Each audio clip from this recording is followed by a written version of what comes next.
You wake up in the morning, look at the date, realize it's almost New Year's, and panic begins to consume you. Why? You haven't even started to think about a New Year's resolution. In a rush, you write something down that vaguely resembles a goal and call it a day. If this is anything like what you do, then all you're actually doing is ensuring your failure. Here, let me show you how to set a New Year's resolution that you'll actually stick to and that will actually make your life a little bit better. With New Year's right around the corner, there's one thing that's on everybody's mind. What is my New Year's resolution going to be? Well, not my New Year's resolution. You're wondering, what's your New Year's Anyways, it's dumb to me too. See, New Year's resolutions have been around since 2000 BC, 4,000 years ago, and people have been failing New Year's resolutions since 3,999 years ago. Throughout my life, I've set many New Year's resolutions that would drastically improve my life, but really just added a bunch of pressure, and I would get super stressed out if I messed up any aspect of my goal and just give up early on. And I know I'm not alone in this. In fact, 23% of people who set New Year's resolutions end up failing within the first week. That means that from the over 80 million American adults who set New Year's resolutions, almost 20 million give up within the first week, and almost 35 million give up before February. And there's one main reason for this. Your goals just aren't smart. No, literally. We've all seen these SMART goal charts before, and they look nice, but I'm sure not many people have looked into the specifics to truly understand what it's trying to say. Oh wait, specifics. Specifics is actually what the first letter stands for, so I guess let's dive into the specifics of specifics. Before we can begin, we need to understand what makes most New Year's resolutions bad. See, a lot of New Year's resolutions aren't really goals, more ideas for an ideal future. When people set these resolutions, they often don't specify what it is they want, don't have an easy way to track their progress, set unattainable and unrealistic goals, and then when they fail, they claim they never had a set time, so right now doesn't count. Well, the SMART chart works through all of these, but I get it if it feels like a bunch of random words on a chart. So I'm going to use my personal resolutions as examples. So I have 3 resolutions that I'm going to be adjusting throughout this video using the SMART chart. My first resolution, I want to gain weight. Second, play less video games. Third, I want to live a healthier lifestyle. Now, there's something very similar about all these goals. Can you spot it? Well, they're all unattainable and probably look a lot like your New Year's resolutions. But it's not your fault. See, as humans, we're all wired to set these crazy goals, and we're especially wired to be afraid of failure. So if any part of it is challenging, then you just decide to quit early on. But let's change that, and let's start by utilizing the S in SMART and make our goals more specific. Let's start with the first goal. I want to gain weight. Starting off, I want to is typically bad news because there's no commitment with I want. That's basically just asking for something. So let's change it from I want to I will. Removing I want to and replacing it with I will actually improves incentive and commitment to the goal, and actually in turn improves your odds of accomplishing it. There, it's already looking better. But let's change the wording a little bit from I will gain weight to I will gain a number. So let's say I will gain 50 pounds. Now that is a specific goal. And let's do the same thing to the other ones. So the second one, we're first going to change I want to I will. And let's just make it I will limit the amount of time I spend on video games each day. That's a specific goal. Now for the last one, I have 3 specific things that I want to change.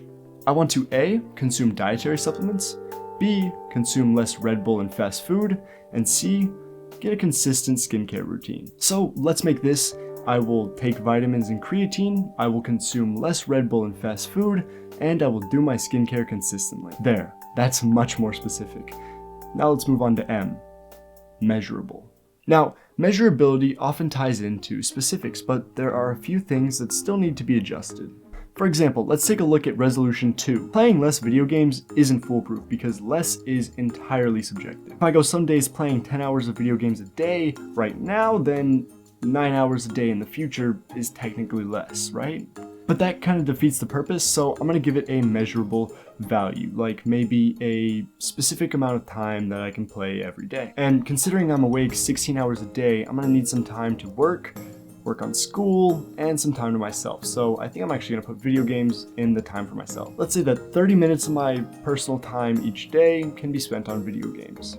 That's measurable, that's specific, we're doing great. So the wording of the goal is, I will play video games for a maximum of 30 minutes a day.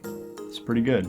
For resolution number 1, let's just change it so that it's a little bit more easily measurable, and let's make it, I will gain 1 pound a week, since that is a measurable amount of time and a specific amount of weight. For the third resolution, I'm just going to change it by adding a measurable amount of consumption or time to each goal. So that's going to look like I will take vitamins and creatine every morning, I'll have a maximum of 2 Red Bulls a week, and fast food once every 2 weeks, and I will always make time for skincare in the morning. That's much better, but I think for some of these goals, we need a reality check, which is where A and R come into play. A stands for achievable, and R stands for realistic. These are meant to bring you down to earth and realize what's actually possible. Now, these goals as they stand, well, they work, but it just feels a little cold turkey, like I'm diving head first and just hoping that I can make them work. But in all honesty, that's just setting myself up for failure, and I don't like failure. But there are 2 main ways I've found to make a goal more achievable. The first is to put I will work up to in front of it. And the second, if you're trying to limit your consumption of something, just change the number to make it more reasonable. For example, let's take a look at my first goal and my third resolution. I will take vitamins and creatine every morning. Now, this looks good, but it's a little strict. I'll be the first to tell you that mornings are chaotic. I have to catch the city bus at the same time every day, and I forget things.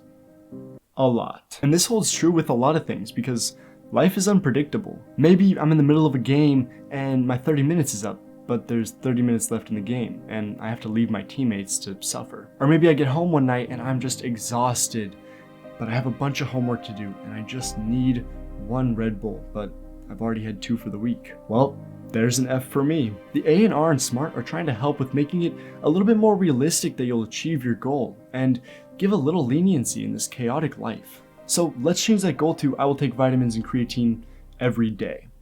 That way it's not in the morning and there's less pressure. Actually, I'm gonna give myself a little bit more slack and make it I will take vitamins and creatine at least 5 days a week. See, now that's obtainable. And obviously I can still take them every day if I remember, but if I forget 1 day a week, then it's really not that big of an issue and I didn't fail my goal feeling like I should just give up. Now, for resolution number 1, I've been trying to gain weight for months now, and I really don't see myself just gaining 1 pound a week right off the bat. So as mentioned before, let's just slap I will work up to in front of it and make it I will work up to gaining 1 pound a week. Meaning, if I can't force myself to eat anymore, that's fine. I don't have to force feed myself until I feel like throwing up. For goal number 2, let's just change the number. Let's make it 2 hours instead. So it's I will play video games for a maximum of 2 hours each day. Just to ensure that I have time to wrap it up and prepare for the inevitable when I have to get off. For the second and third parts of resolution 3, let's do the same thing and just make them possible. So now the whole resolution is I will take vitamins and creatines at least 5 times a week. I will drink at most 3 Red Bulls a week and 1 fast food a week. And finally, I will make time for a skincare routine at least 5 days a week. Now those are specific, measurable, achievable, and realistic goals. Wait, but what's the T?